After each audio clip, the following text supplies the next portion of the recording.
Hello and welcome to the Film Pulse Podcast. This is episode number 348. My name's Adam Patterson. With me today, we got Kevin Rakestraw. Hey, Kevin. Hey. This week on the show, we'll be talking about the Safdie brothers' Uncut Gems. We'll also be going over some we're watching on the watch list, going over this week's new releases in theaters, VOD, and Blu-ray. Thank you so much for joining us today. Remember to please consider reviewing us on iTunes if you get a chance. That would be incredible. A couple housekeeping bits. The Christmas episode of Saved by the 90s is out now, so if you can, consider giving that a listen. It's pretty fun. We did a made-for-TV Christmas Part 2. Talked about 4 made-for-TV Christmas movies, and it was a blast, so be sure to check that out. We're going to be doing our top 10. I don't know. We're going to be talking about our top movies of the year on next week's show, and we're going to have Ken on to have that discussion, so very much looking forward to that, which basically means that I'm absolutely trying to cram in as much as I can here in the the last few days of the year. So that's fun. Just going nuts with it. Yeah. With that, I think we can dive into our review. Uncut Gems. This is directed by Josh and Benny Safdie. I have a synopsis here. A charismatic New York City jeweler, always on the lookout for the next big score, makes a series of high-stakes bets that could lead to the windfall of a lifetime. Kevin, now you're a pretty big fan of the Safdie brothers. I would say I'm a super fan. I'm a Safdie super fan. Oh boy, I didn't know that. Oh yeah. Oh boy. I love me some Safdie brothers. All right. So I got you. I hear you. What did you think of Uncut Gems? Ooh, this one's a tough one because this is one of those movies for me that's like it's a split. It's a two-parter. Part of this movie is fucking insufferable and I hate it. And the other part of this movie is pretty damn good. And I quite enjoyed it. Okay, let's start with the insufferable part. It's like the first half of the goddamn movie. It's fucking insufferable. It's just a bunch of people yelling all at once, all the time. And literally, like, the majority of this movie is the same fucking scene over and over again, which is Adam Sandler talking to Lakeith Stanfield, and he says, "Do you have the stone?" He says, "Yeah, I got it." And then he's like, "Okay." They meet up. He's like, "Where's the stone?" And Stanfield's like, "I don't have it." He's like, "Oh, you motherfucker." And then that's it. KG has it. KG's got it. Where's KG at? Need the stone. Where's the stone? Yeah. And then there's a little like in between thing, and then there's a whole nother sequence of events that's exactly the same, where they do it at the weekend concert, and it's just that for a while, and it's just everyone yelling, and it's fucking goddamn headache is what it is. It is. It's like nothing's happening, and it's really irritating. Yeah, it's a little bit of a sensory overload. My wife had a hard time dealing with the chaos of this movie. I enjoyed it. I actually quite enjoyed just how kinetic and nonstop it was, with the people talking over each other and just constant, just endless amounts of energy. There's never a moment of stillness in this movie. It's just going and going and going. And I can totally understand why someone might find that grating. There were times where I was just like, I need a little bit of a break here. I just need a little break. Yeah, and I get it. I think the other thing that kind of irritated me is the score at that point in time too. Throughout that, it's just really intense, off-putting to me. Well, it's annoying. Yeah, it was distracting. It was actually distracting for me.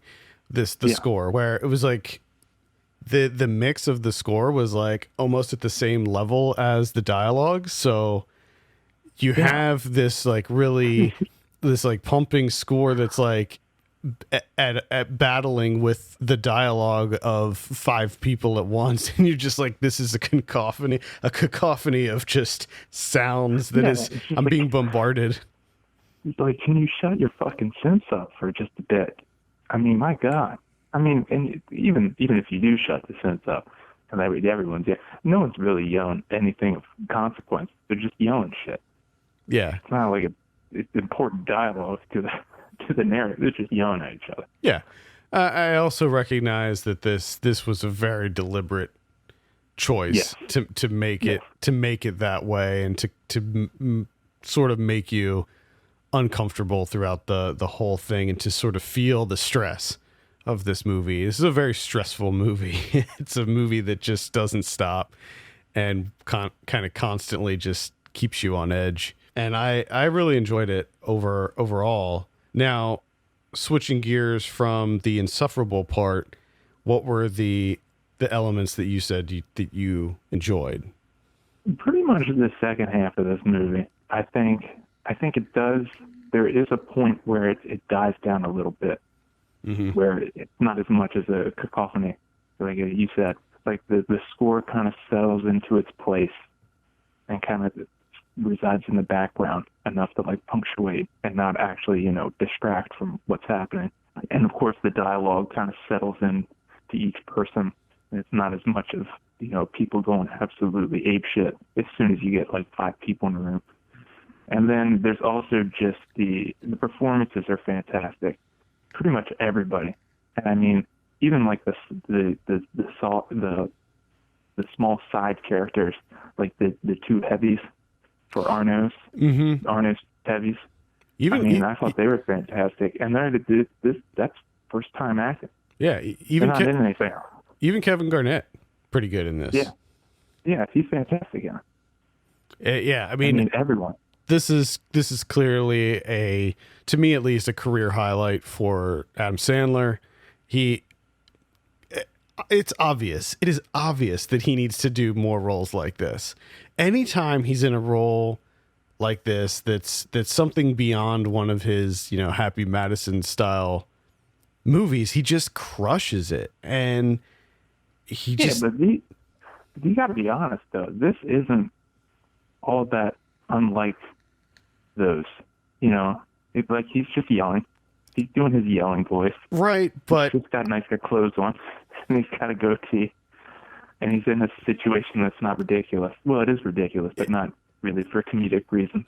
And I think that's it's all in the context though. Like you give him good material and he flourishes in it. Like if you look at Punch Drunk Love, in that role he still yelled a lot too. His like anger management issues that he had in that movie, he still did his like Adam Sandler kind of freak out stuff in that, but he was so good in it. And I think the same could be said about Uncut Gems, where it's a role that seems specifically designed for him, and it really helps accentuate his strengths. Yeah. Oh yeah. They did a perfect job of that. They know exactly what his strengths are, and they utilized them to a T. I thought he was just great in this. I think if he would ever be considered to be like an awards contender, this would be the role for him, because I thought he did such a great job. And maybe it's just because I was yearning for another role like this for him, because I think that pretty much everybody likes Adam Sandler and they want him to do good movies, and he just doesn't really do good. He does movies that he wants to do. He's at that point in his career where he just wants to work with his friends and have fun, which is totally understandable. But when he, goes outside of his normal ecosystem and does something like this, you're just like, oh yeah, he's really good. Yeah. Yes, he is. And I completely agree with you. I think everybody else, all the performances were really solid. I mean, even The Weeknd who's in this for a little bit. He's fine. Like he's pretty good. I think Idina Menzel is really good in this as well. I think that she's another highlight for me at least. And of course, really she does such a great job of playing that archetype of that role. And I think the thing that like fully won me, or at least brought me back over into the side of like, okay, I'm enjoying this, is when he makes his last stupid decision, which is him being just, he can't stop betting. And they're just locked in that room and he's watching the game. Because of the work that between him, what's going on with his character, and Arno's character played by Eric Bogosian. Like those two, just what's happening there. Like the facial acting that Bogosian's doing. Oh yeah, throughout, because he has this like realization of like, okay, this guy really has a fucking problem. Like no one's ever going to be able to help this dude. But then he also has that look on his face, like, holy shit, he's fucking doing it. He's doing it. Yeah, I mean, I loved when they would cut to Bogosian's face. You know, they were stuck in that room. They were sweaty. It was hot, and he's just staring at him, like he's just staring at Adam Sandler's character Howard. And there's this mix of just like seething, just being absolutely fucking pissed off at this guy. There's just exhaustion, but there's also this like weird, like he kind of respects him a tiny bit in that moment, or he's kind of in awe of him a little bit because of just how deranged and like he doesn't let go, and he's so goddamn optimistic. Mm-hmm. I think that this is first of all, I think the Safdie brothers are great, and I was really curious to see how it would work with them having presumably a bigger budget and some bigger names in their movies. I mean, they had Robert Pattinson in their last one. I think he's a pretty big name too, but I think that clearly even though they're having like bigger movies under their belt, they're still holding on to that very distinct style. And I think that you know, grimy, gritty New York style, it is something that they just that really works well for them. They know how to shoot New York grime very well. And I was really curious, like how's it going to work with Adam Sandler being put into this environment? Like with Pattinson, it seems like a good fit, you know, because when they had Pattinson, he'd already done a lot of like smaller indie movies and more gritty, sort of realistic style of movies. And when they brought on Sandler and they announced that, I was like, is that going to work? Like, because Pattinson, I feel like he does a better job of like sort of being a chameleon where I can separate myself from the actor when I'm watching the movie. You know what I mean? I can buy Robert Pattinson as whatever character he's playing. Whereas with Adam Sandler, it's like, I don't know if I can see anybody but Adam Sandler in this. And is that going to sort of break the immersion? Because the way that the Safdie brothers shoot their movies, you know, they use a lot of handhelds and they make it all feel almost documentary like a sort of a verite style almost. And it didn't really affect it for me. I mean, obviously I knew that I was watching Adam Sandler, but still the way that they shot it felt just as gritty and raw as their other films. Yeah, and they still also keep a little bit of there's not as much, I think, as like their older movies have, but there still is a little bit of this kind of like a magical realism to it, where they still do like some unexpected visuals that you might not expect. Mm-hmm. Yeah, certainly not as much as like Heaven Knows What. This will probably, I would say this is probably going to land in my top 10. I did not find it, I didn't find the really crazy moments to be too insufferable. I thought that if they lasted much longer, they would start to wear on me, but it wasn't quite there. And I'd say like from the recital or the performance or whatever that was, the play, the musical thing that his daughter's in, like from that point on, I thought that it calmed down significantly.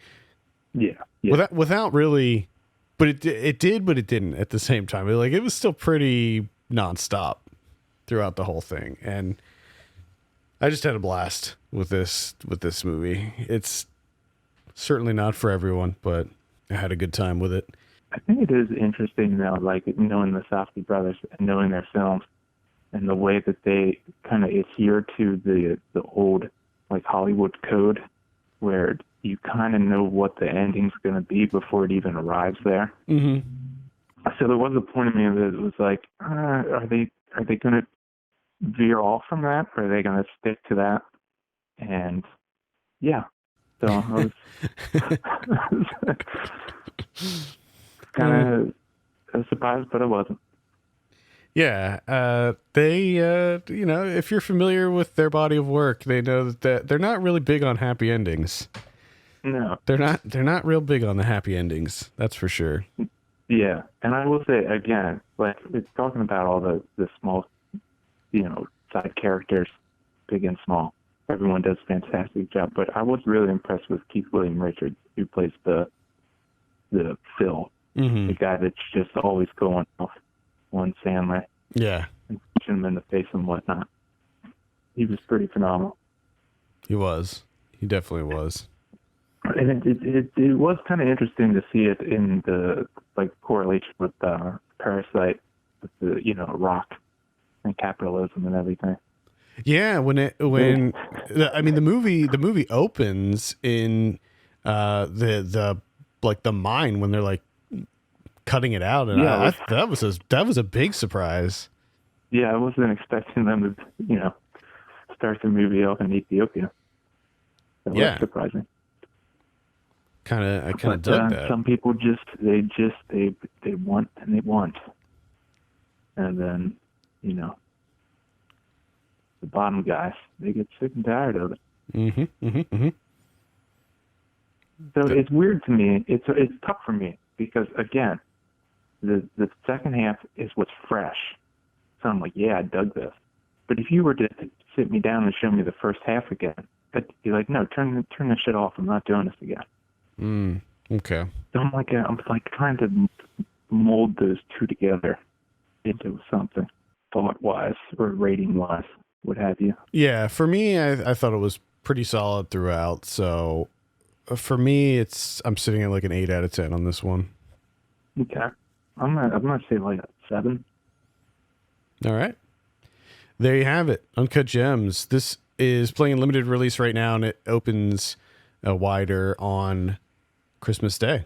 All right, let's dive into our watch lists.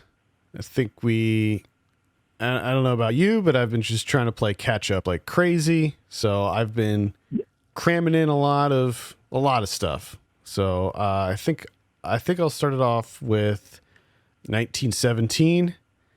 This is the Sam Mendes war movie. This actually opens on Christmas Day as well. I think a lot of people are talking about this, where it's mostly long single take shots. There's two like main sections, but of course there's several hidden cuts throughout. They're not very noticeable though. Like this is sort of the problem with these movies, where you go into the movie knowing that it's one long single take shot.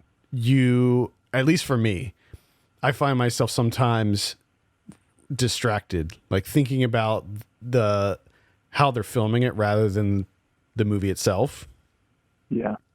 So I did find myself a few times during this thinking about like, oh, was that a cut? Did they just, if that was a cut, that was really good. So that kind of sucks. But at the same time, I feel like in this movie, it's not really used as a gimmick. I was a little concerned. I was like, is it going to feel like a gimmick? I don't know.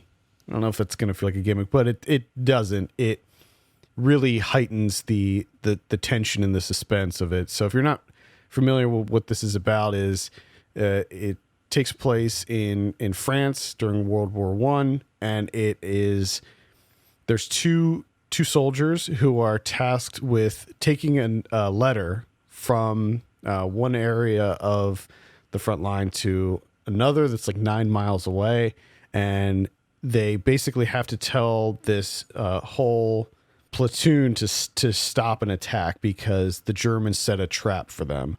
And if they don't get the letter to them in time, then all of these soldiers, like 3,000 soldiers, are going to die. So time is of the essence. So these two soldiers, also one of the two soldiers, his brother is in that platoon. So it's very important that they get this letter to the other platoon as quickly as possible. The problem is it's just two of them, and they have to go through enemy territory to get there. So it's a very dangerous mission as well.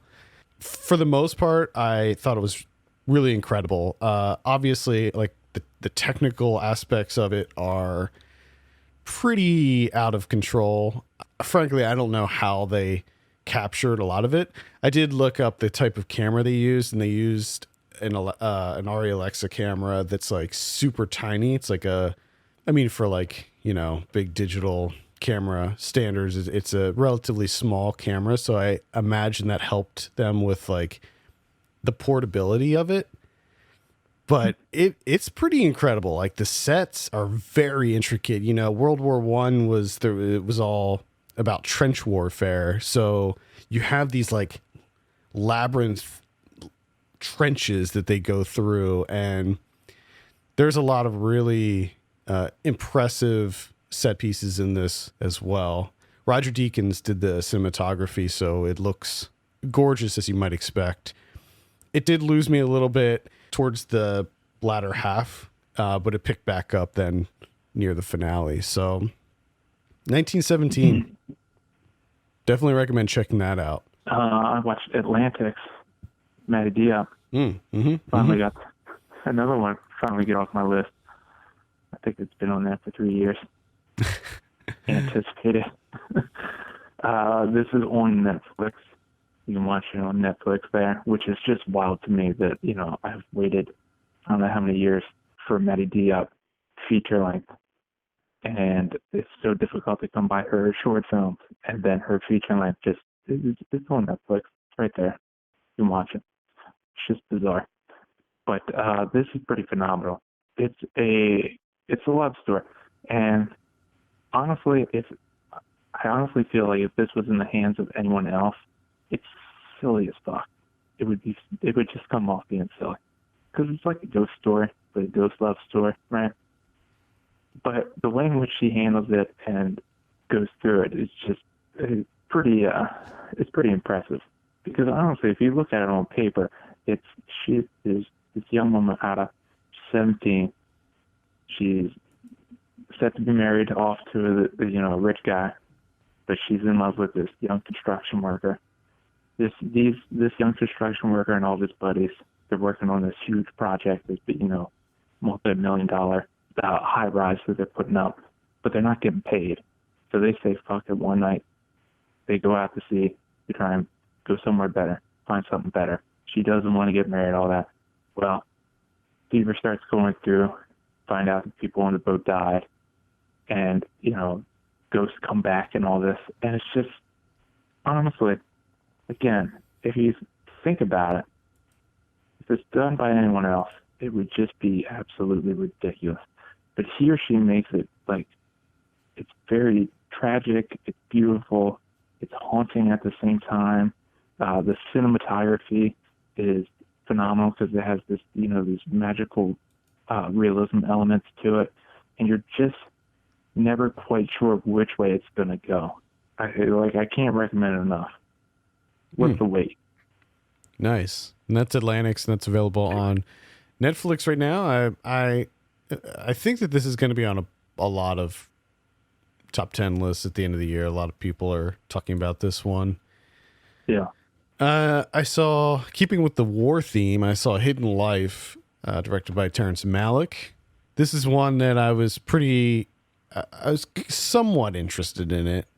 I was like, you know what? It's Malick. I'll give it a shot. I don't really know too much about it, but the trailer looked incredible. So I had to find the right opportunity because it's 173 minutes long. So it's a big one. It's an epic one. You gotta sit down. You gotta invest in this one.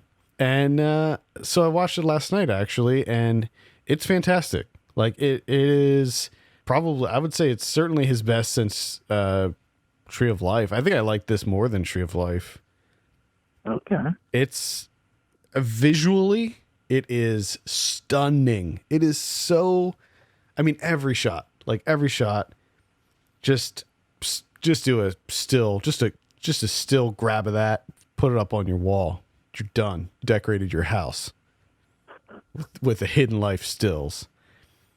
It's just so gorgeous, this movie. It takes place in Austria near the latter part of the war. I believe it starts in 1943 And it tells the true story of an Austrian farmer who refuses to swear an oath for Hitler. And because he refuses to pledge allegiance to Hitler, he gets thrown in prison and gets separated from his family, and it sort of cuts back and forth to him in prison dealing with what it's like in prison, and then his wife and their 3 daughters and what life is like back in their small village. They live in this really quaint village where it's like it almost looks like they're sort of like in this middle class area. Like, it doesn't look like, it's not like a poor village or anything.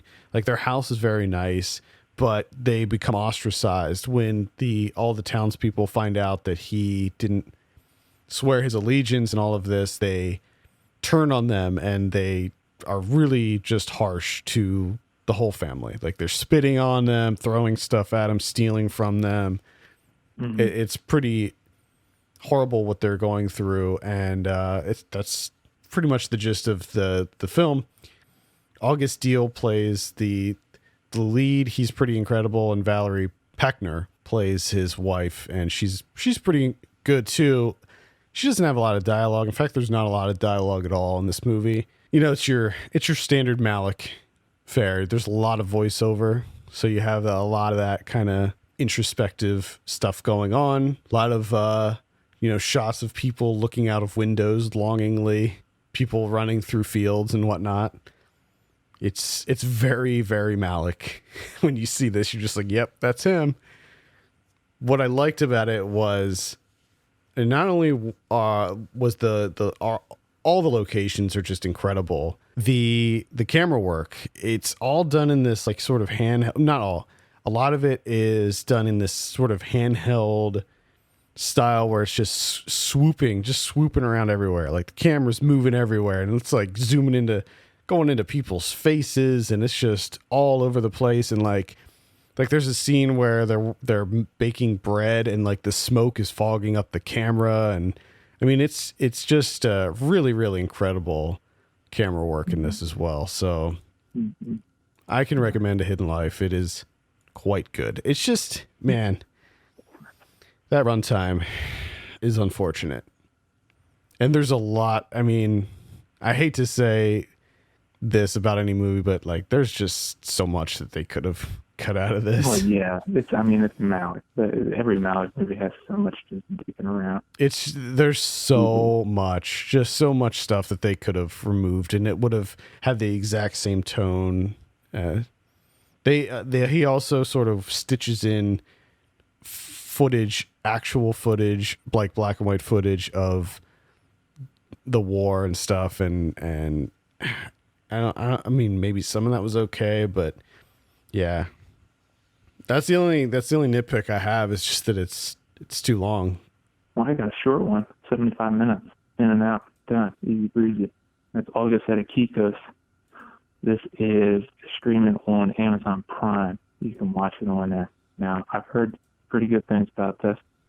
Decided to give it a look, and oh boy, I don't know if it was just the current place that I found myself. This hit the spot, just zeroed in on the spot, and then just fucking bullseyed it and hit it. It felt great.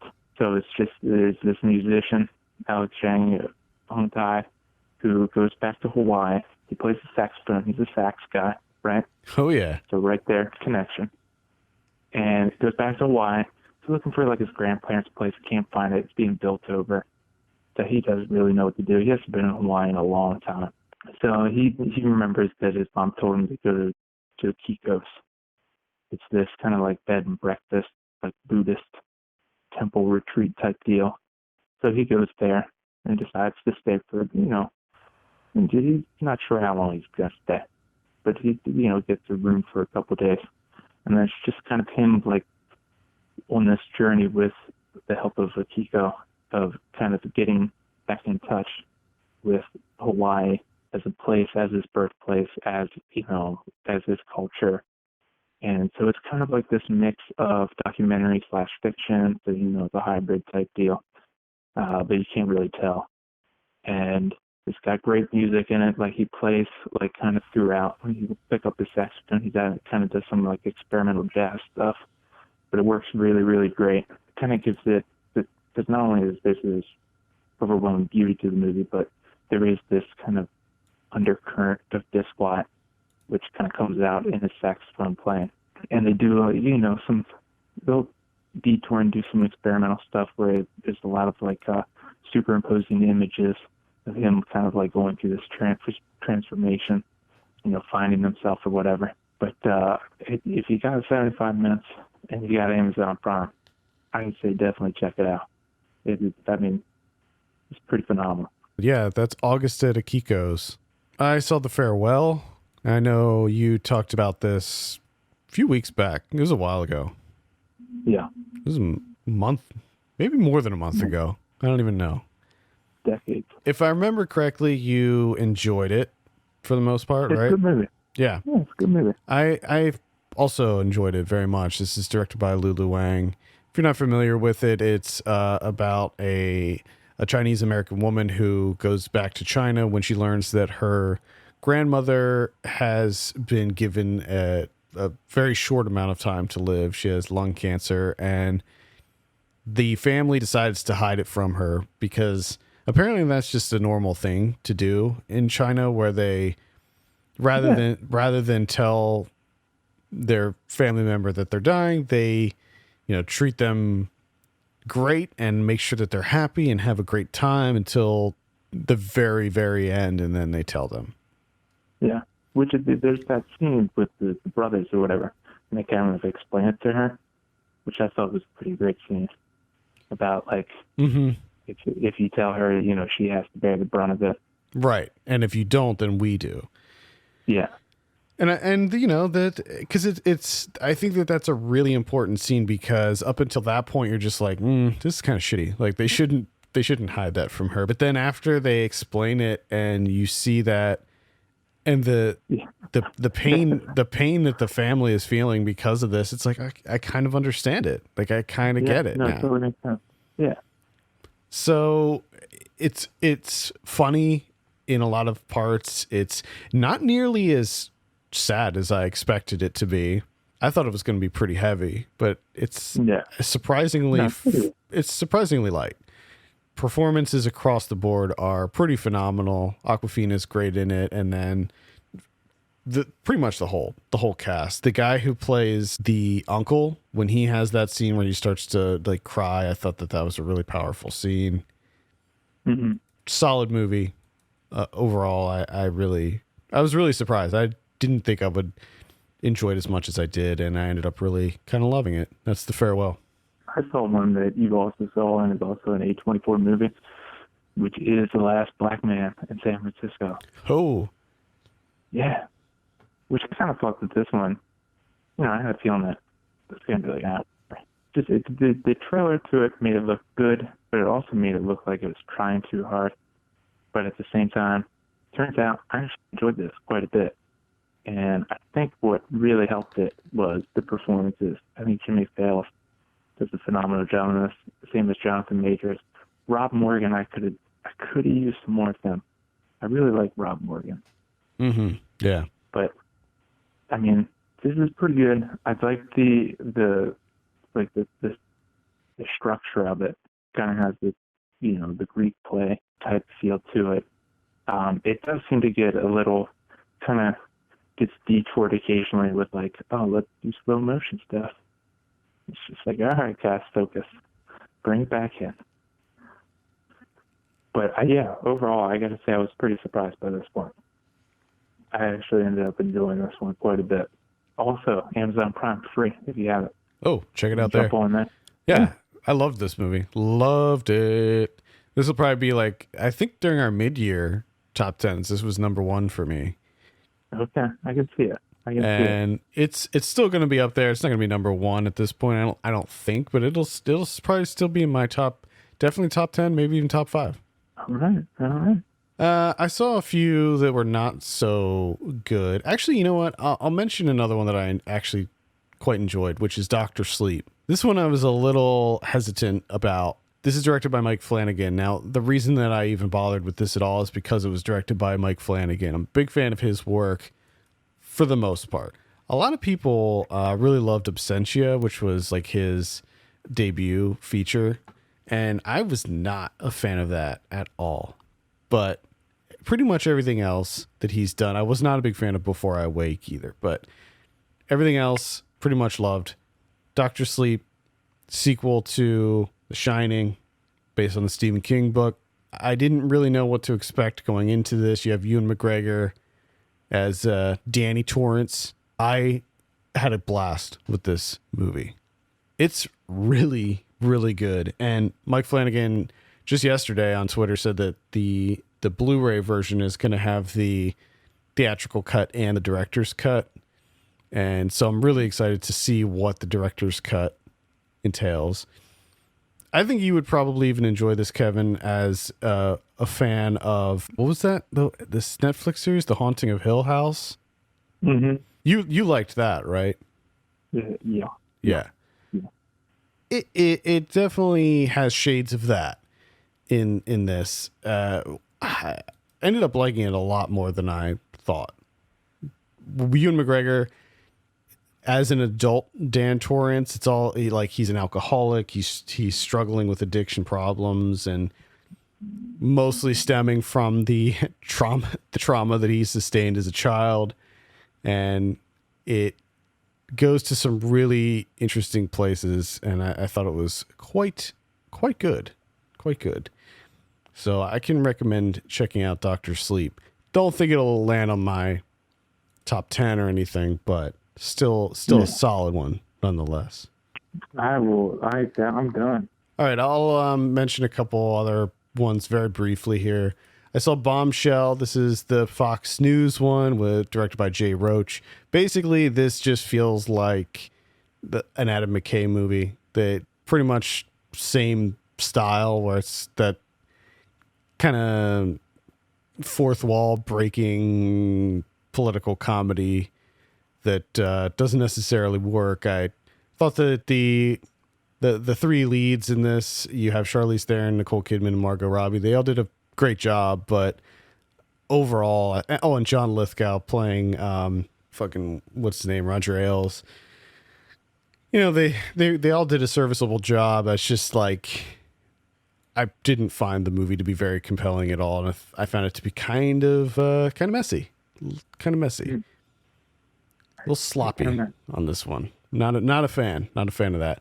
The same could be said about Dark Waters. This is the Todd Haynes one about the DuPont nastiness that they did throughout the 60s and into the I can't remember, early 2000s, I would say. They did that shit for years and covered it all up. Anyway, this is the one with Mark Ruffalo. Not really into this one either.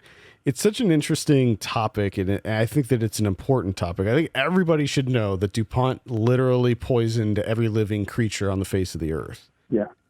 That's very important to know. And somehow, even though this is a really crazy story about this lawyer, he's a corporate defense attorney. He works for energy companies, how he went against DuPont and took them on over the course of many, many years. I mean, this took forever, this case, and they somehow made this movie very dull. Like, it's just a dull ass movie, and I wasn't too into it. I would love to see them make a documentary about this. I think a documentary would be more informative and just it would use the information, and I think in a better way to just turn it into a doc. Plus, it seems like you get far more in depth. Yeah. The last one that I'll mention is Star Wars: The Rise of Skywalker. I was not a big fan of this. I'm sort of a lapsed Star Wars fan. When I was younger, I used to be obsessed with Star Wars. I loved everything Star Wars. Since I got older, I still see all the movies and stuff, and I still like the Star Wars universe. I'm just not one of these crazy diehard fans of the series. I thought that this one was very sloppy. a lot of the things that happen in it just seem to be them saying, like J.J. Abrams saying, fans, hey fans, we're listening to you. We know that you didn't like this one thing in the last one, so we're going to fix that. So everything in the movie felt like it was just fixing things that, to me, weren't really broken to begin with. And everything felt rushed, like they were just trying to get this over with. Like they're just trying to close this story out and be done with it. Done with this Skywalker shit. And there were a number of things I did like about it. There were a couple action scenes that were really fun, and there were some funny moments. But overall, I thought that it was the weakest of the new trilogy that, the recent trilogy. I think it was still way, way better than, the prequel trilogy.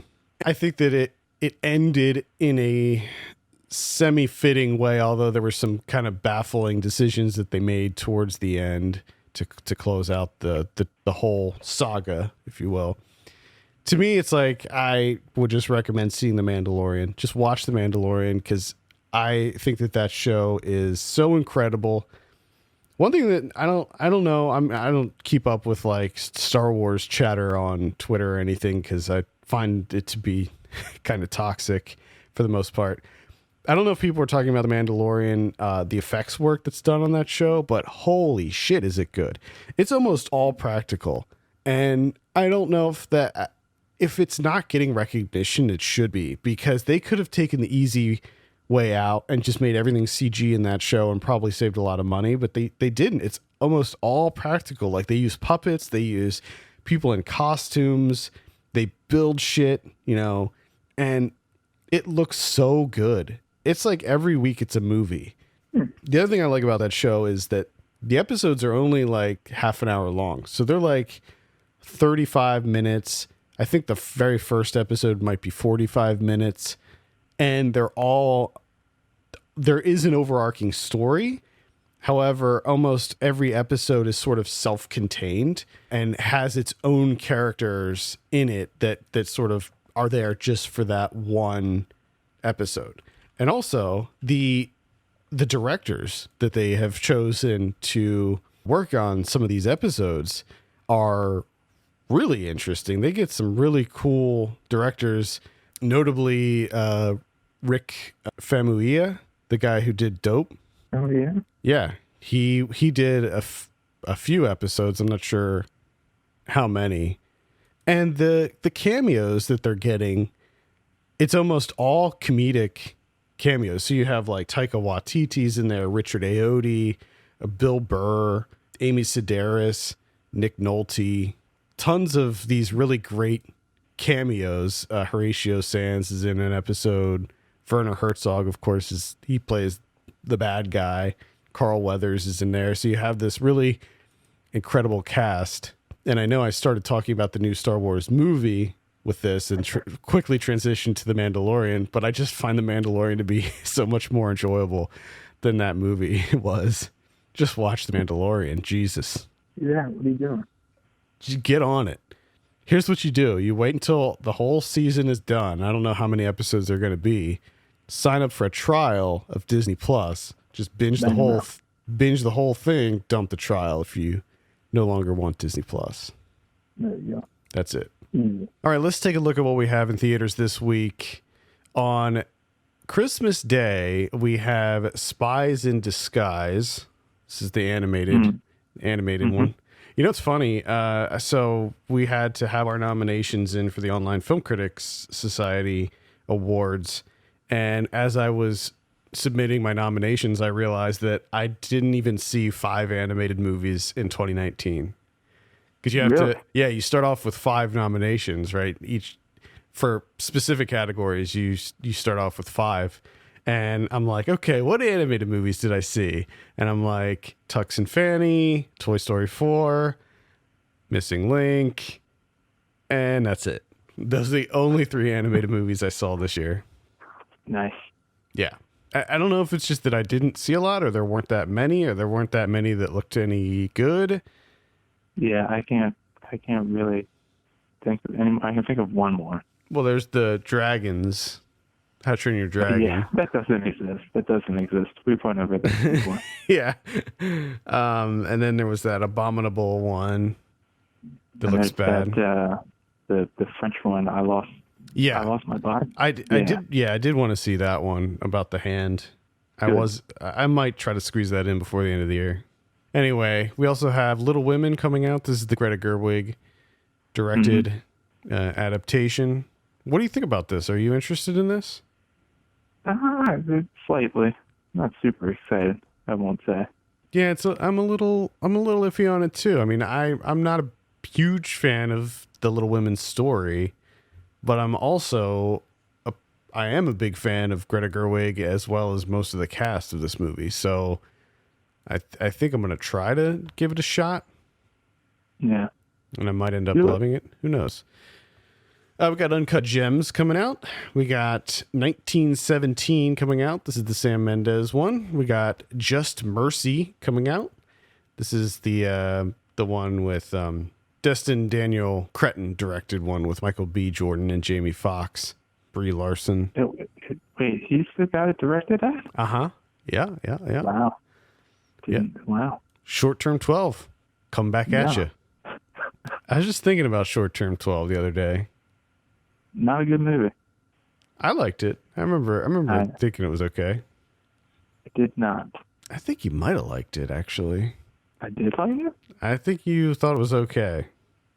Well, yeah. I probably thought it was okay. But now, if you ask me, I don't. Things change. Things change over time, Adam. Of course. I barely remember anything about that movie. I'm looking up right the fuck now. I just remember a shit ton of people being in it that weren't that big at the time. Okay, right. I gave it 3.5 stars. All right. Yeah, so you did like it. I remember we reviewed it on the show. I remember.